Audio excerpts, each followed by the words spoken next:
Assalamualaikum warahmatullahi wabarakatuh. Waalaikumsalam warahmatullahi wabarakatuh. Bismillahirrahmanirrahim. Alhamdulillahi rabbil alamin. Wassalatu wassalamu ala ashrafil anbiya'i wal mursalin, Sayyidina wa maulana Muhammadin wa ala alihi wa ashabihil mujahidin at-tahirin, amma ba'du. Saudara-saudara kaum muslimin rahimakumullah. Taubat berasal dari kata-kata taba yatubu yang isim masdarnya adalah taubatan. Artinya sama dengan roja'a yarji'u, ada ya'udu, pulang atau kembali. Bertobat maksudnya kembali dari yang dilarang oleh Allah. Kalau dalam perjalanan hidup ini kita suka menerjang larangan-larangan Allah, melaksanakan apa-apa yang dilarang olehnya, maka taubat artinya meninggalkan larangan-larangan itu dan kembali kepada apa yang diperintah oleh Allah Subhanahu wa ta'ala. Kenapa taubat ini harus disegerakan? Karena makhluk bernama manusia ini sulit melepaskan diri dari dosa dan salah. Nabi bersabda, kullu bani Adam khatta'un wa khairul khatta'ina tawwabun. Setiap anak Adam, yakni setiap manusia, pasti mempunyai dosa dan kesalahan. Dan sebaik-baik orang yang mempunyai dosa dan kesalahan ialah orang yang segera bertaubat. Dengan kata lain, orang yang baik sesungguhnya bukanlah orang yang tidak punya salah, karena tidak ada orangnya yang tidak punya salah. Tetapi orang yang baik adalah orang yang apabila melakukan kesalahan, dia segera sadar, dijadikannya kesalahan itu sebagai pelajaran untuk tidak diulanginya lagi pada masa-masa yang akan datang. Inilah yang digambarkan oleh Allah Subhanahu wa ta'ala dalam surah Ali Imran ayat 135. Walladzina iza fa'alu fahishatan, dan orang-orang yang apabila mereka terjatuh ke dalam perbuatan dosa, au zalamu anfusahum, atau berbuat zalim kepada diri mereka sendiri, dzakarullaha fastaghfaru lidzunubihim, mereka segera ingat kepada Allah dan memohon ampun terhadap dosa yang pernah mereka kerjakan. Saudara-saudara kaum muslimin rahimakumullah, sejak awalnya iblis memang sudah memproklamirkan diri di hadapan Allah Subhanahu wa ta'ala. Apa kata iblis? Ya Rabbi wa izzatika la azalu aghwi bani Adam ma damat arwahuhum fi ajsadihim. Ya Allah, demi kemuliaanmu saya bersumpah, kata iblis, saya akan selalu memperdayakan anak-anak Adam. Saya akan selalu menggoda manusia selama ruh mereka masih ada di dalam jasad mereka. Jadi selama ruh masih ada di dalam jasad, selama itulah iblis akan selalu berusaha menggelincirkan manusia untuk jatuh ke tempat-tempat salah dan ke tempat-tempat dosa. Tetapi kemudian Allah juga memberikan jaminan. Allah menjawab proklamasi iblis ini, wa izzati wa jalali ya mal'un la azalu aghfiru lahum mastaghfaru. Demi kehormatanku, demi kemuliaanku, hai mal'un, hai yang terkutuk, hai iblis, kalaupun engkau selalu memperdayakan manusia, kalaupun engkau selalu menipu dan menggoda mereka sepanjang ruh mereka masih ada di dalam jasad, aku akan senantiasa memberikan ampun kepada mereka sepanjang mereka memohonkan ampun kepadaku. Inilah jaminan dari Allah Subhanahu wa ta'ala.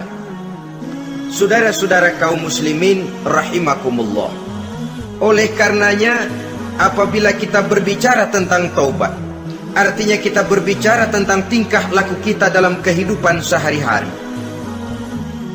Apa yang harus kita lakukan untuk sempurnanya satu taubat?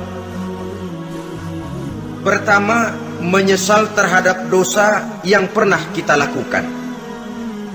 Kadang-kadang ada juga orang bertaubat Tapi bukan nyesal terhadap dosa yang dia kerjakan, malah puas katanya. Dia ngomong sama teman-temannya, saya dulu zaman muda sudah kenyang judi, kenyang zina, kenyang mabuk-mabukan, sudah puas. Sekarang tinggal benernya saja, saya sudah taubat. Taubatnya sih bagus, tapi puasnya itu yang jelek. Kenapa harus dikatakan puas? Bukan puas, menyesal. Menyesal saya dulu, kenapa hanyut terjebak dosa, kenapa tenggelam di meja judi, kenapa tenggelam di minum-minuman keras, kenapa hanyut kepada perbuatan munkar dan maksiat. Saya menyesal sekali. Menyesal diperintah dan bukan malah puas. Dari rasa menyesal ini nanti timbul hal yang kedua, yaitu berniat tidak akan mengulangi lagi perbuatan dosa. Kalau menyesal tapi masih diulangi lagi, itu belum taubat yang sebenarnya. Saya kapok, menyesal, tidak mau minum minuman keras lagi. Besok tidak ada minuman keras, malah pusing, nyari kesana kemari. Itu belum taubat yang sebenarnya. Jadi setelah menyesal, berniat tidak akan mengulangi lagi perbuatan dosa itu. Kalau menyesal tapi masih diulanginya lagi, itu sama saja dengan main-main. Saudara-saudara kaum muslimin rahimakumullah, barangkali itu yang orang namakan dengan taubat sambal namanya. Kita kalau makan nasi pakai sambal, pedesnya bukan main, repot, marah, ngomel. Gila, sambal pedes bukan main, taubat sama sambal. Taubat sama sambal katanya. Tapi 2-3 hari kemudian dia makan lagi, nggak ada sambal, nyari. Kemarin sudah taubat-taubat, 2 hari kemudian malah nyari. Ini bukan taubat yang sebenarnya. Penyesalannya tidak diiringi dengan berniat untuk tidak mengulangi perbuatan dosa itu selama-lamanya. Saudara hadirin, kita sudah taubat, tidak mau lagi minum minuman keras. Datang teman, minum ya. Gak mau. Kenapa? Saya sudah taubat. Yang benar. Benar. Kalau dibayarin? Tahu dah. Jadi rupanya taubatnya itu cuma karena gak ada yang bayarin. Begitu datang yang bayarin, berangkat lagi. Itu belum lagi merupakan taubat yang sebenarnya. Begitu juga kita taubat dari meja judi. Pada waktu sudah bures, bangkrut, habis-habisan, mungkin menyesal, mungkin bertaubat. Inilah akibatnya judi, rumah tangga berantakan, harta bures, anak terlantar, uang tidak ada. Taubat, saya tidak mau lagi-lagi tenggelam di meja judi. Pada saat kondisinya bangkrut, itu yang diucapkan. Tapi 2-3 hari, 4-3 minggu, 1 bulan kemudian rezekinya banyak, makmur lagi, usahanya maju lagi, lupa lagi dia kepada ucapan sebelumnya, akhirnya sedikit demi sedikit tenggelam kembali di meja judi. Ini pun belum merupakan taubat yang sebenarnya.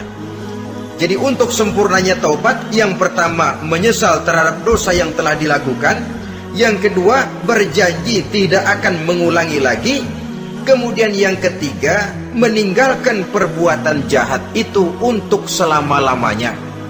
Dengan kata lain, kalau memang taubat tidak mau minum lagi, talak 3 itu minuman keras.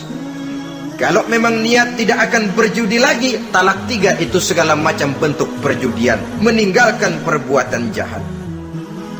Yang keempat, menunaikan semua fardu dan kewajiban. Sebab barangkali pada saat kita tenggelam dalam dosa, perintah-perintah Allah, jangankan yang sunnah, yang wajib saja sering kita lalaikan. Maka apabila diri telah berniat melaksanakan taubat, maka tunaikan semua kewajiban yang disyariatkan oleh agama kepada kita. Yang kelima, meminta halal kepada para lawannya dengan termasuk mengembalikan hak milik orang lain. Ini kalau menyangkut hukukul adamiyin atau hak-hak manusia.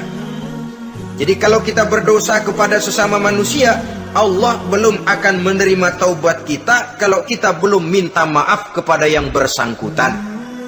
Adapun kalau kita sudah minta maaf tapi yang bersangkutan tidak mau memberikan maaf, itu urusan dia kepada Allah.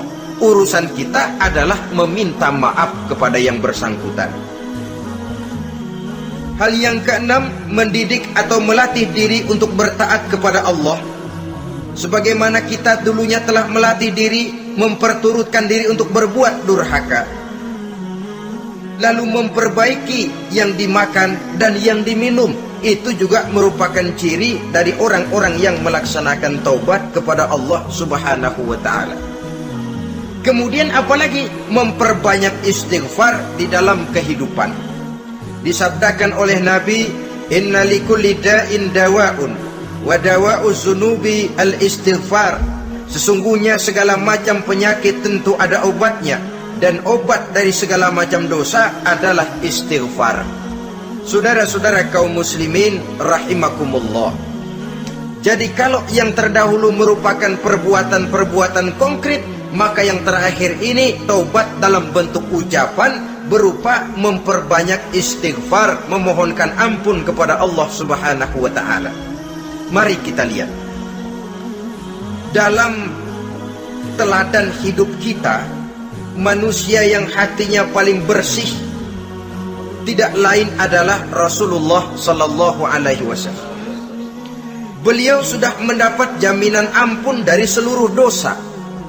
Liyaghfir lakallahu ma taqaddama min zambika wa ma ta'akhkhar, kata Allah.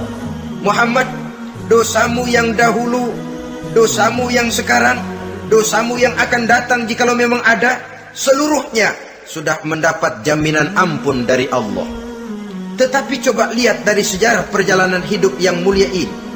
Sungguh pun beliau sudah nyata-nyata mendapat jaminan ampun dari Allah.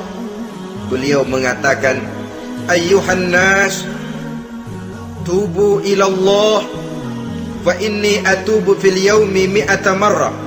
Wahai manusia, bertaubatlah kepada Allah, maka sesungguhnya saya, kata beliau, dalam satu hari bertaubat 100 kali kepada Allah.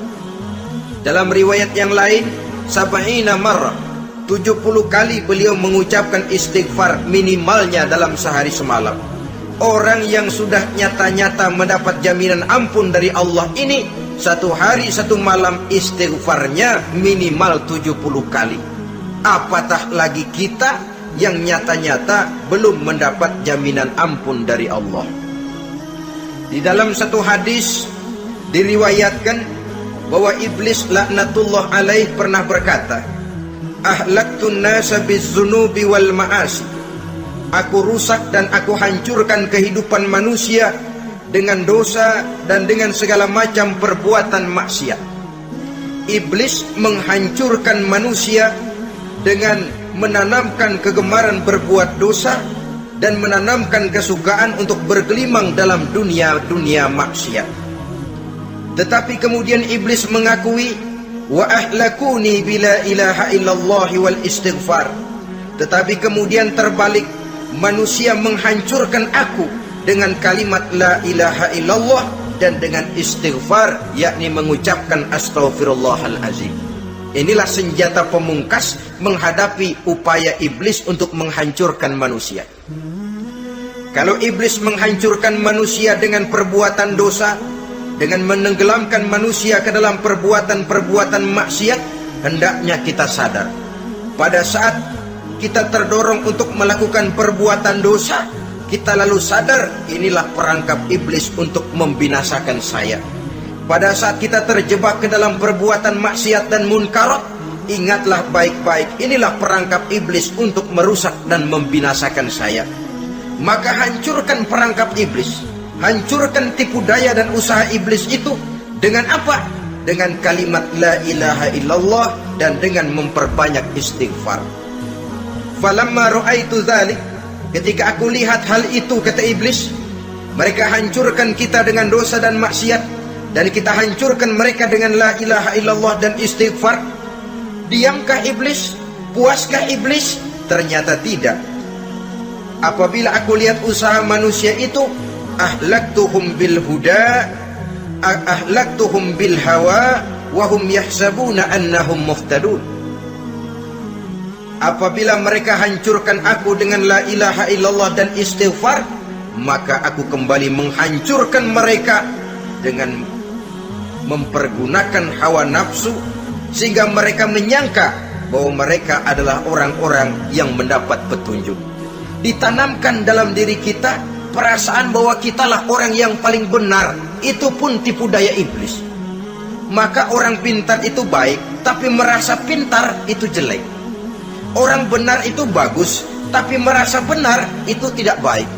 Karena biasanya orang kalau sudah merasa benar, lalu cenderung untuk menganggap orang lain tidak benar. Kalau sudah begitu, dia akan mengklaim diri, sayalah orang yang paling benar, yang lain tidak benar semuanya. Itu termasuk perangkap iblis juga. Setelah kita gempur mereka dengan kalimat tahlil dan dengan kalimat istighfar. Saudara-saudara kaum muslimin rahimakumullah, Allah Maha Pengasih dan Maha Penyayang. Ia akan mengampunkan perbuatan yang bersifat salah dari manusia. Hanya manusia saja yang kadang-kadang bodoh, tidak mau mengampuni dan memaafkan dirinya sendiri, dengan membiarkan dirinya terseret berlarut-larut dalam dosa tanpa keinginan untuk bertaubat. Sepanjang nafas belum sampai di tenggorokan, sepanjang matahari masih terbit di sebelah timur dan terbenam di sebelah barat, sepanjang itu Allah masih akan menerima taubat seorang hamba. Innallaha yaqbalu taubatal abdi ma lam yugharghir. Allah akan senantiasa menerima taubat seorang hamba sebelum nafasnya sampai di tenggorokan. Apabila nafas sudah sampai di tenggorokan, maka taubat sudah terlambat adanya. Lalu yang konkret di dalam kehidupan ini, apa ciri-ciri dari orang yang melaksanakan taubat itu?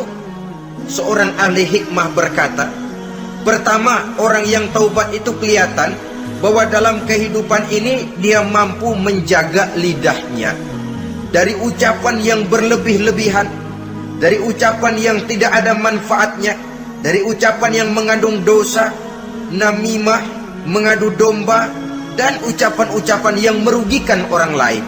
Orang yang taubat kelihatan dari lidahnya. Ini yang konkret. Yang kedua, orang yang taubat itu cirinya tidak ada lagi rasa dengki di hatinya, tidak ada keinginan untuk membenci dan memusuhi orang lain. Kenapa? Dia sudah sibuk memikirkan kekurangan dirinya sendiri, sehingga tidak ada waktu lagi untuk mengorek-ngorek, mencari-cari aib dan kekurangan pada diri orang lain. Ini makna ucapan Nabi, tuba liman syaghalahu aibuhu an uyubin nas. Beruntunglah orang yang kekurangan pada dirinya menyebabkan dia cukup sibuk sehingga tidak sempat mencari-cari dan mengorek-ngorek aib dan kekurangan orang lain. Berbeda dengan orang yang masih jauh dari sikap taubat, selalu berusaha mencari dan mengorek-ngorek kekurangan orang lain, sementara aib dan kekurangan dirinya diumpetin. Ini namanya ilmu kancil. Orang lain disorotin, dia ngaling, ngumpet. Kerjaannya apa? Monten orang lain saja. Dia sendiri tidak mau diponten dan tidak mau memonten dirinya. Akibatnya apa? Sikap introspeksi tidak ada. Sikap mawas diri hilang. Sikap melihat, bercermin terhadap pribadinya sendiri hilang. Yang ada cuma menilai orang lain saja. Jadi adapun orang yang sudah bertaubat ini, di hatinya tidak ada dengki. Melihat orang lain mendapat nikmat, alhamdulillah, dia ikut bersyukur.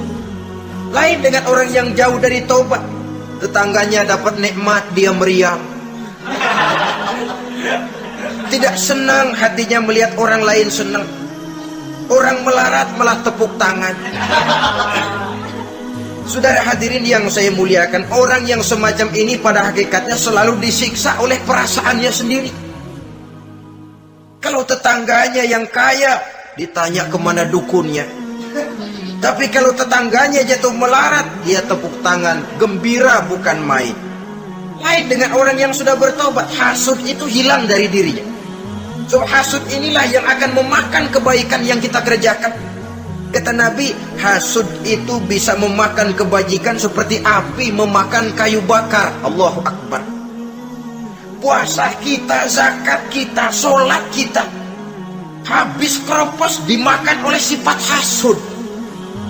Tidak terasa, tapi begitu kita punya sifat dengki kepada orang lain, maka solat kita dimakan oleh dengki tadi, puasa kita dimakan oleh dengki tadi, segala macam kebaikan yang kita kerjakan dimakan oleh si dengki tadi. Seperti api memakan kayu bakar, cepat sekali.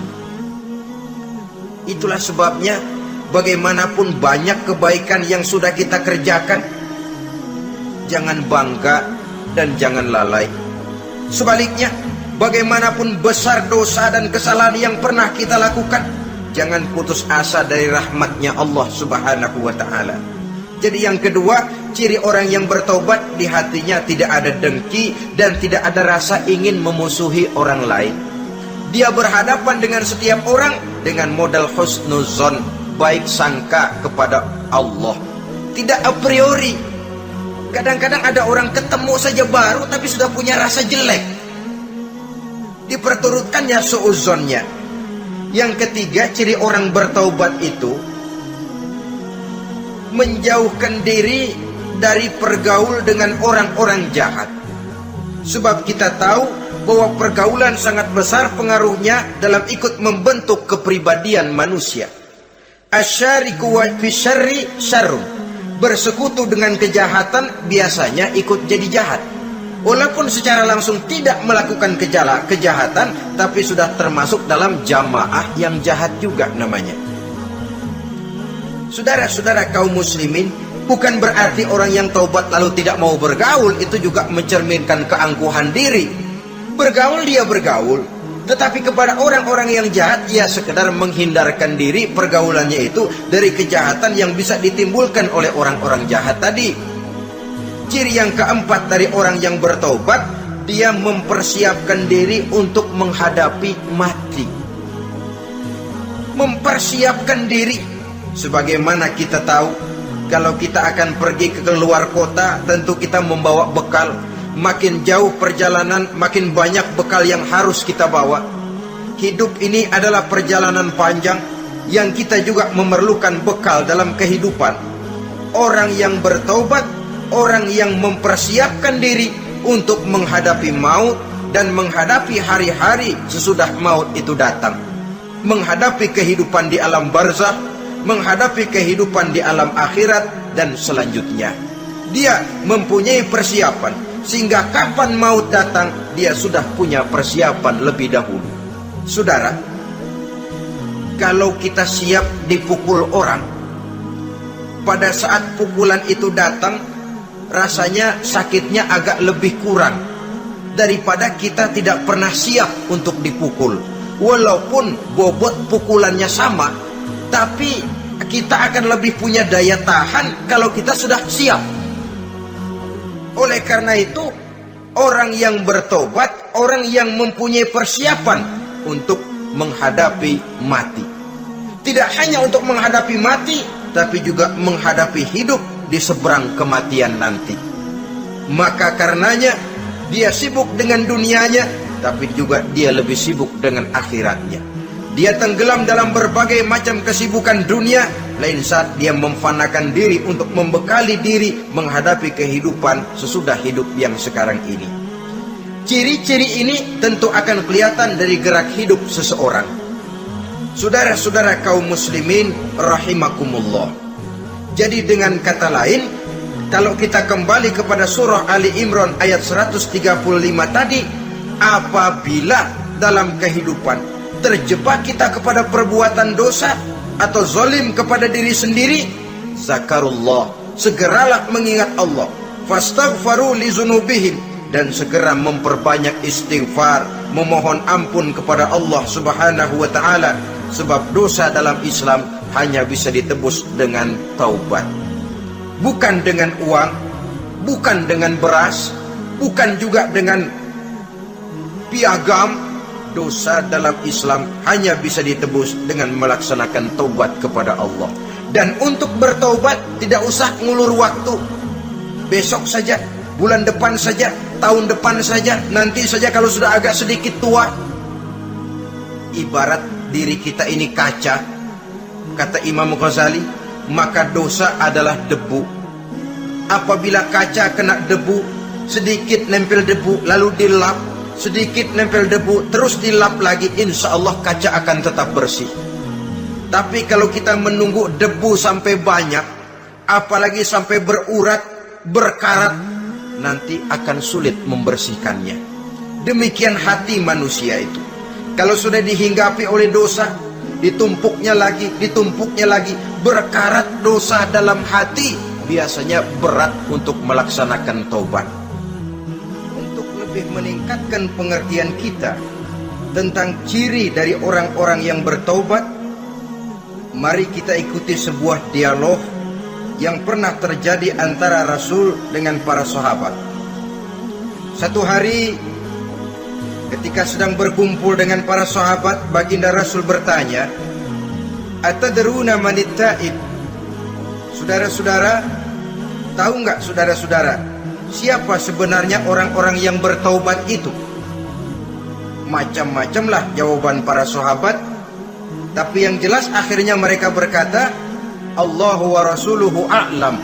Allah dan Rasulnya yang lebih tahu siapa sebenarnya orang yang bertaubat itu. Atas jawaban ini, baginda Rasul lalu menegaskan, pertama, man taba wa lam yata'allamil ilma falaysa bitaibin. Siapa orang yang mengaku bertaubat kepada Allah, lalu dia tidak mau mencari ilmu, tidak mau belajar, falaysa bitaibin, maka dia belum termasuk orang yang bertaubat. Jadi di sini jelas bahwa bukan hanya dari dosa kita bertaubat, juga bertaubat dari kebodohan. Dalam arti tidak membiarkan diri kita bodoh terus menerus. Dengan bahasa anak sekarang, bodoh tapi betah.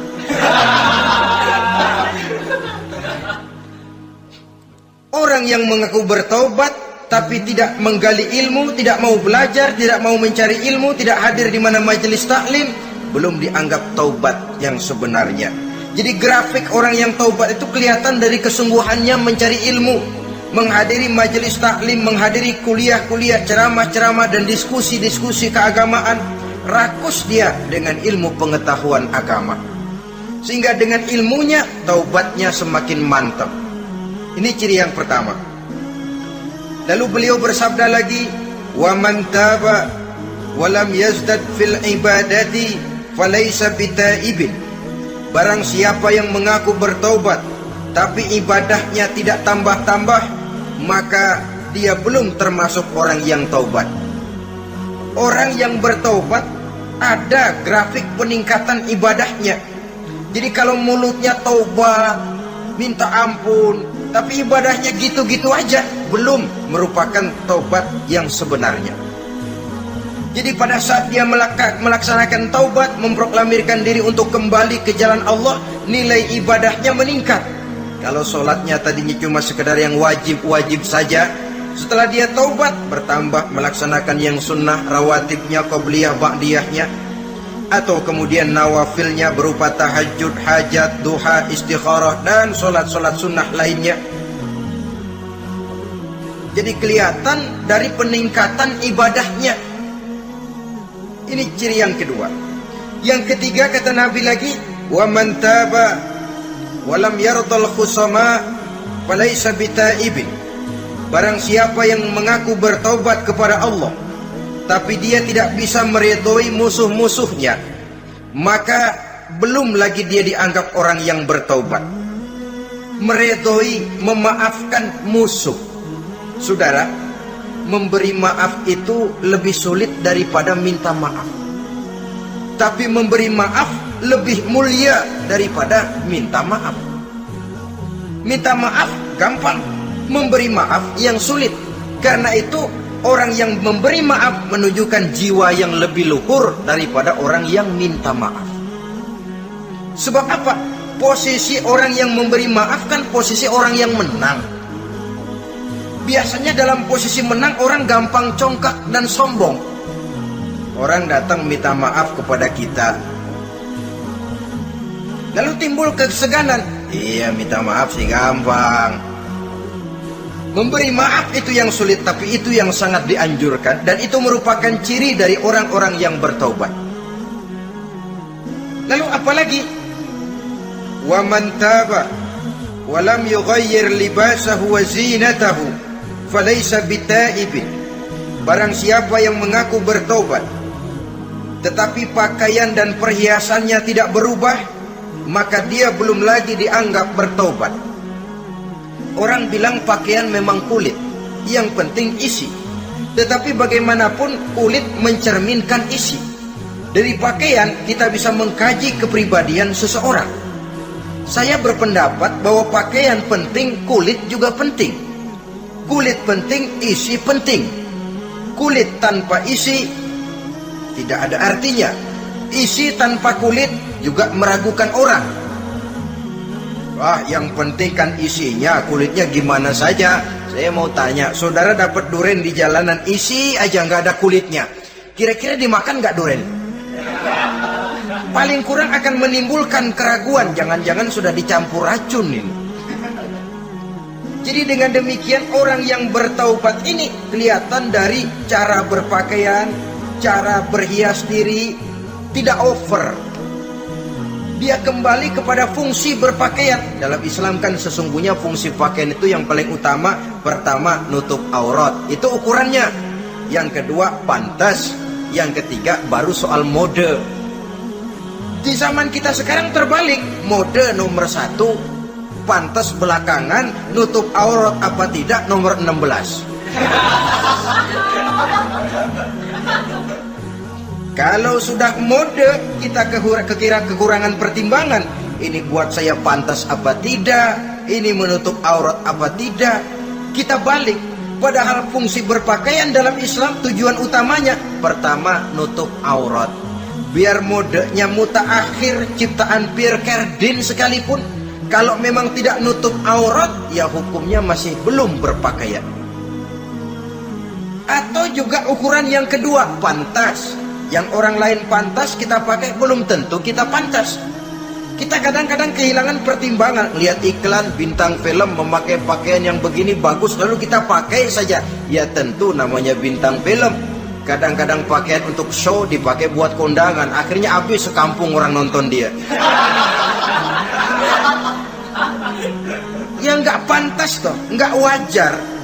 Saudara hadirin yang saya muliakan, orang yang bertobat kelihatan dari pakaian dan perhiasannya. Kalau sudah memakai perhiasan, ya sekedarnya saja. Tidak lalu dengan niat supaya orang tonton, supaya orang lihat, supaya orang tahu dia kaya, supaya timbul decak kagum, asal dia lihat orang lalu wah. Kalau sudah diwahi lalu senang. Saudara hadirin yang saya muliakan, kemudian kata Nabi lagi, wa man taba wa lam yubaddil ashabahu falaysa bitaibin. Siapa yang mengaku bertaubat tapi pergaulannya dari itu ke itu saja, seperti itu juga, tidak mengalami perubahan, maka dia belum lagi dianggap bertaubat. Kalau taubat kita dari judi, jangan bergaul lagi dengan penjudi. Dalam arti jangan berkumpul di majelis judi. Ah, saya sih udah tobat nggak main judi, tapi ngumpulnya di situ terus. Ya bagaimana? Pada akhirnya toh akan terseret juga. Saudara hadirin yang saya muliakan, jadi dengan demikian lingkungan juga sangat besar pengaruhnya dalam kriteria orang yang bertaubat. Selanjutnya Nabi bersabda, wa man taba wa lam yughayyir khuluquhu falaysa bitaibin. Siapa yang mengaku bertaubat tapi akhlaknya, budi pekertinya tidak mengalami perubahan, maka orang itu pun belum dianggap bertaubat. Ini juga konkret. Orang yang bertaubat kelihatan dari akhlaknya. Kalau kemarin sama orang tua songong, kurang ajar, nyelongcong, maka setelah taubat dia berakhlak kepada orang tua. Kalau kemarin kepada anak muda menindas, tidak senang kepada anak muda yang maju, setelah dia taubat dia bisa menyayangi kepada anak-anak muda. Akhlak ini lain dengan adat, istiadat. Adat biasanya hanya memandang yang lahir, sedangkan akhlak zahir batin dipandang. Contoh, seorang anak muda kalau lewat di depan orang tua membungkukkan badan, menurut adat dia sudah sopan. Tapi menurut akhlak belum tentu berakhlak, tergantung kepada niatnya apa membungkukin badan, permisi apa ngina. Kan mungkin saja orang membukukan badan lewat di depan aki-aki karena menghina, sebab aki-aki itu badannya udah bungkuk. Jadi gerakan zahir yang baik yang diiringi dengan niat yang baik, itulah cerminan daripada akhlak. Kalau adat terlepas dari soal niat, asal zahirnya sudah oke, menurut adat, oke dia beradat. Niatnya apa? Adat tidak pernah menilai. Maka orang yang bertaubat pun kelihatan dari akhlaknya, dan akhlak itu adalah keseluruhan tingkah hidup manusia. Cara berjalan ada akhlak, cara makan ada akhlak, cara duduk ada akhlak, cara tidur ada akhlak. Sehingga pantas ketika Siti Aisyah ditanya, Aisyah, Rasulullah itu akhlaknya apa sih? Beliau menjawab, karena Rasulullah khuluquhul Quran. Rasulullah itu akhlaknya Quran. Sehingga di kalangan ilmuwan lalu ada ungkapan bahwa Nabi Muhammad adalah Quran berjalan. Maksudnya seluruh konsepsi Quran sudah diterjemahkan dalam kehidupan Nabi. Maka tidak heran kalau Islam mengatur kehidupan manusia sejak yang sekecil-kecilnya sampai yang sebesar-besarnya. Cara berpakaian ada akhlaknya, kan begitu toh dalam Islam. Saudara diri di depan kaca, ngaca, ada akhlaknya, ada bacaannya. Allahumma kama hasanta khalqi fahasin khuluqi. Sampai saudara masuk ke dalam WC sekalipun ada akhlaknya. Karena akhlak adalah keseluruhan gerak hidup manusia. Orang yang bertobat kelihatan dari perubahan akhlaknya. Kemudian beliau bersabda, "Wa man taba wa lam yatwi firashahu wa bisatahu falaysa bitaibin." Siapa orang yang mengaku bertobat tetapi dia tidak menggulung tempat tidur dan spraynya, maka dia belum dianggap bertobat. Ini bahasa kinayah. Menggulung spray, melipat tempat tidur artinya lebih banyak ibadahnya daripada tidurnya. Kalau ngaku taubat tapi sehari 24 jam, 22 jam tidur, cuma 2 jam ibadah, ya belum mencapai kriteria itu. Dengan kata lain, orang apabila sudah memproklamirkan diri untuk taubat, menyingsingkan lengan baju, melipat spray, menggulung tempat tidur. Bukan berarti dia tidak tidur-tidur, tetapi bersiap diri untuk melaksanakan ibadah yang pada saat dia terjebak dalam dosa, sudah banyak ibadah yang ditinggalkannya. Saudara-saudara kaum muslimin rahimakumullah. Kemudian beliau bersabda pula, "Wa man taba wa lam yatasaddaq falaysa bitaibin." Barang siapa yang mengaku bertobat, kemudian dia tidak menyedekahkan karunia yang diberikan Allah kepadanya, maka taubatnya belum lagi dianggap taubat yang sebenarnya. Faman istabana minal abdi hazihil khisal fahuwa taibun haqqa. Apabila nyata tanda-tanda ini pada diri seorang hamba, maka barulah taubatnya dinamakan taubat yang sebenarnya. Jadi untuk taubat itu ada 2 jalan yang bisa kita tempuh. Pertama, taubat dengan lisan, taubat dengan ucapan. Dalam artian apa? Memperbanyak istighfar. Istighfar yang mana? Yang mana yang mungkin saja. Kalau waktunya sempit, ya istighfar yang pendek-pendek. Astaghfirullah, astaghfirullah, astaghfirullah. Mau yang lebih panjang, astaghfirullahalazim allazi la ilaha illa huwal hayyul qayyum wa atubu ilaih min jami'il ma'asi waz zunub la haula wala quwwata illa billahil aliyyil azim. Ada waktu yang lebih panjang lagi, membaca sayyidul istighfar. Tiap kali berbuat jahat, tiap kali diiringi dengan istighfar. Nah, ini yang bisa runtuh dengan istighfar ini dosa apa? Dosa yang ringan, dosa yang biasanya dilakukan oleh panca indera kita. Mata, ini dosa mata, insya Allah bisa runtuh dengan istighfar. Melihat yang haram, cepat nunduk, astagfirullah. Habis nunduk jangan ngeliatin lagi. Kadang-kadang ngelihat nunduk, istighfar, melotot lagi, istighfar lagi.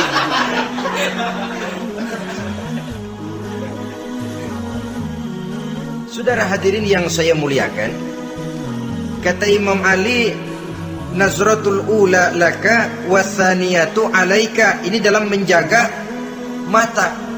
Pandangan pertama rezekimu, kelihatan, namanya kelihatan kan rezeki. Pandangan pertama rezekimu, ulangannya dosamu. Ulangannya ini yang bisa membawa dosa. Dosa karena lidah, mengucapkan kata-kata yang menyakitkan orang. Dengan istighfar, insya Allah runtuh. Adapun dosa-dosa besar lainnya, tentu harus dengan perbuatan. Tidak cukup dengan sekedar istighfar saja. Perbuatannya apa? Itulah seperti yang sudah saya sampaikan pada ciri-ciri orang yang bertaubat tadi. Oleh karenanya, beruntunglah kita masih diberikan umur oleh Allah.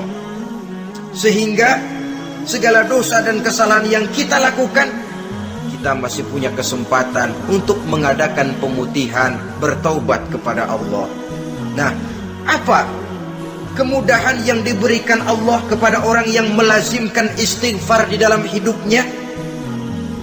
Pertama, kata Nabi, man lazimal istighfar, siapa orang yang melazimkan, membiasakan diri istighfar, diberikan keistimewaan oleh Allah. Pertama, ja'alallahu lahu min kulli dhiqin makhraja.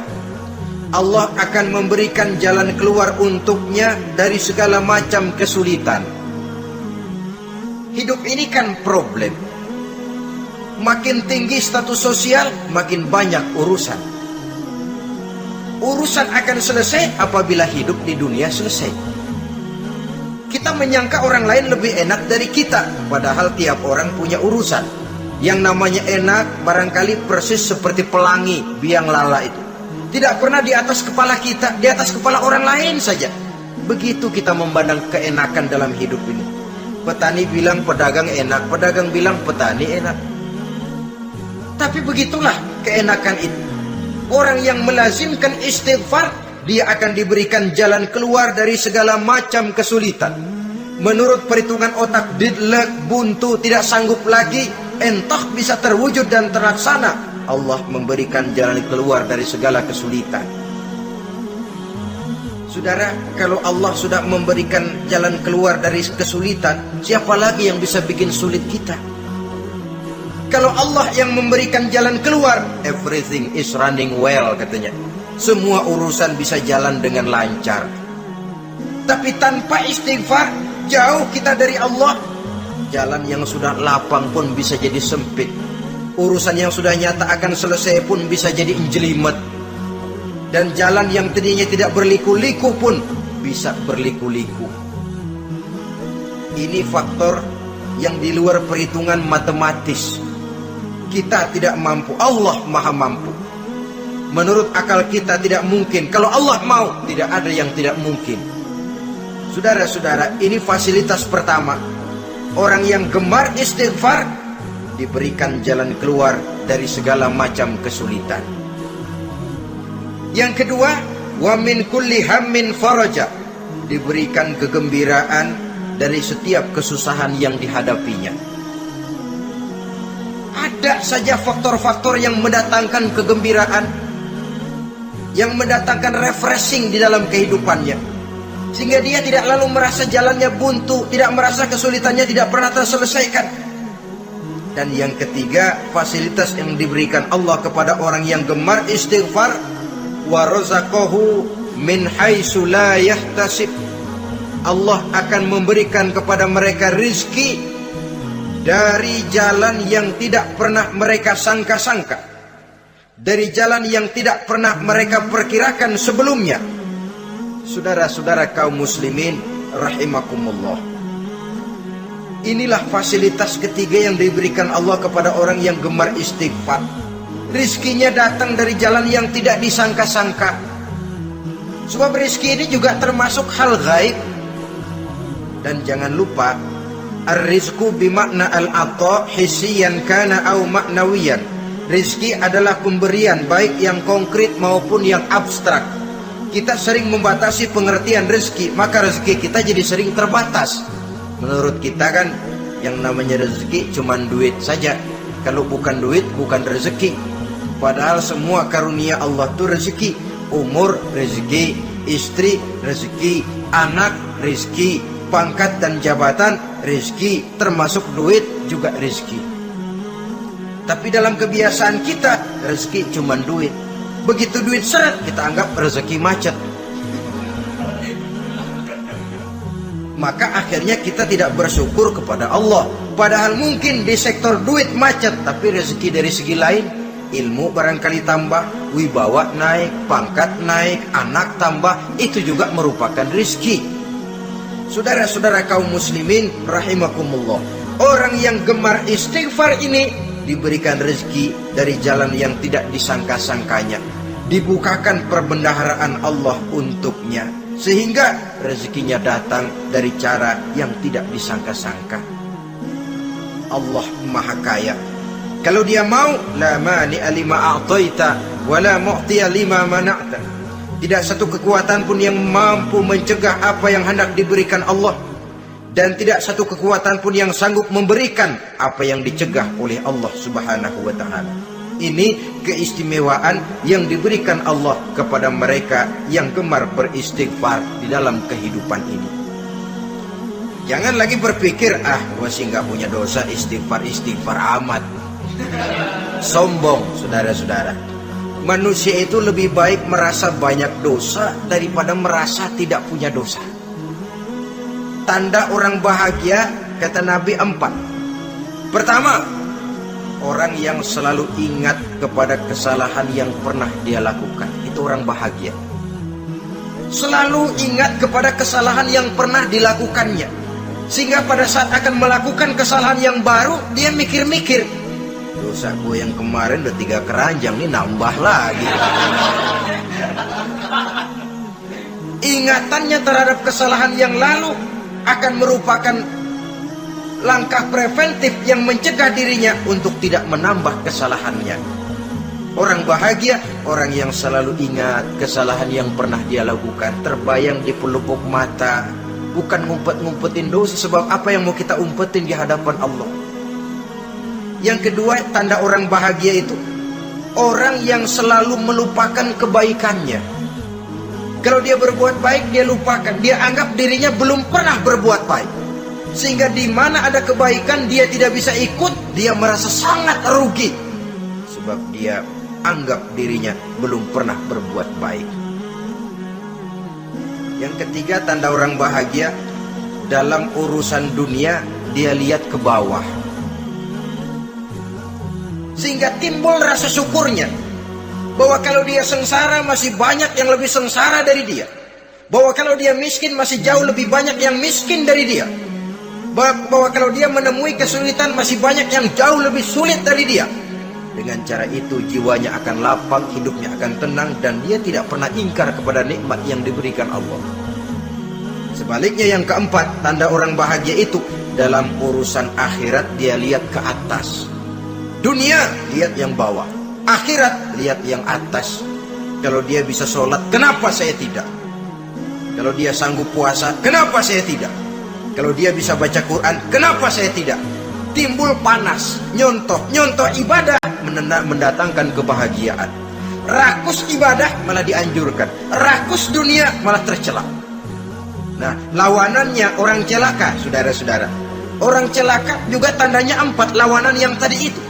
Pertama, orang yang selalu melupakan kesalahannya.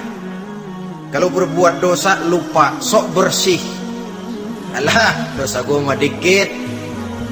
Saudara hadirin yang saya muliakan, orang yang selalu melupakan kesalahan, menganggap dirinya bersih, akhirnya kalau ingin berbuat dosa nggak mikir-mikir, tidak ada lagi yang ditimbang-timbang. Selanjutnya, yang kedua, orang celaka itu orang yang selalu mengingat kebaikannya. Akhirnya apa? Timbul sifat nepuk dada, membanggakan jasa, lahirlah pahlawan-pahlawan kesiangan. Selalu membanggakan diri, nepuk dada, kalau enggak saya, itu masjid, kalau enggak saya, itu pesantren, kalau enggak saya, itu umat, kalau enggak saya. Memangnya kalau enggak sampean kenapa?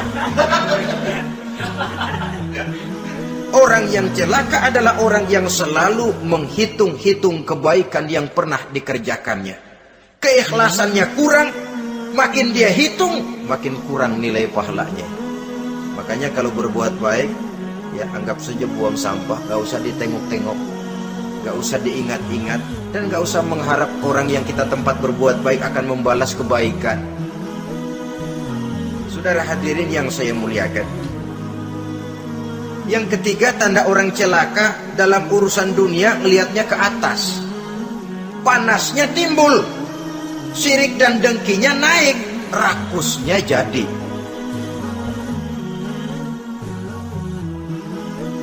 Timbul sifat panasnya itu, tidak mau ngerti. Kalau tetangga saya bisa beli kulkas, kenapa saya tidak? Kalau tetangga saya bisa beli motor, kenapa saya tidak? Kalau tetangga saya bisa beli mobil, kenapa saya tidak? Gaji nggak cukup, tuyul piara.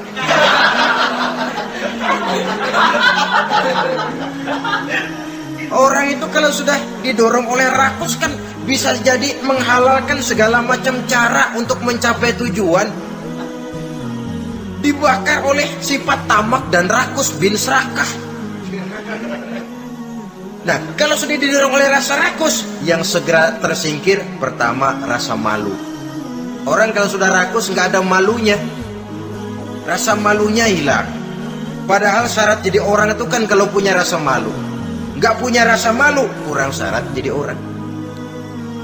Akan bagaimana jadinya masyarakat, bahkan bangsa dan negara, kalau rakyatnya sudah tidak punya rasa malu. Yang kedua, rasa takut hilang, terutama takut kepada Allah. Sirna sama sekali, sudah tujuan menghalalkan cara. Yang keempat, tanda orang celaka dalam urusan akhirat, lihatnya malah ke bawah. Kenapa kamu nggak sholat? Itu bapak anu yang tuaan, enggak, saya enggak lagi. Kenapa ngelihatnya mesti kepada yang begitu?